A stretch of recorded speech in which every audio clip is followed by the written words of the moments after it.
কেটে করিস তুই হুকুনে লিখে আর ঠেলা দে দিল্লি পড়া বুঝতে করেছেন মনে হচ্ছে ভুবুর বাসা করেছে মাথায় ওই স্বামীটা ভালোবাসে গো পরিষ্কার হয়ে থাকতে হবে পরিষ্কার হয়ে থাকবে আল্লাহ ভালোবাসবে পরিষ্কার পরিচ্ছন্ন থাকা কি ইমানের অঙ্গ না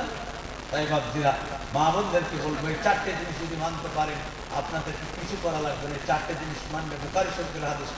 জান্নাতের 8টা দরজা যে কোনো দরজাতে আপনাকে প্রবেশ করা নিষেধ ঢোকার আদেশ দিবে আপনি ঢুকবেন ইনশাআল্লাহ আল্লাহ যেন আপনাদের সকলকে শোনার থেকে আমল করার তৌফিক এনায়েত করুন আল্লাহুম্মা আমিন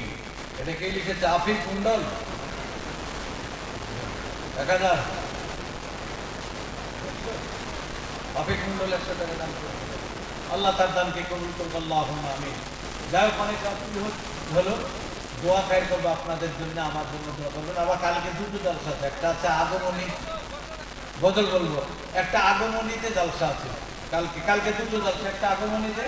আর এই দিকে একটা আমি জানি না ওই আপনার ওইখানে যে হাঁটা ছাত্রদের ওখানে কি হ্যাঁ ওইটা না বক্সিরহাটাতে ওইখানে ইন্টাজ বলে একজন ভাই আছে উনি জানেন তো যাকে ইনশাল্লাহ দোয়া করবো খাস করে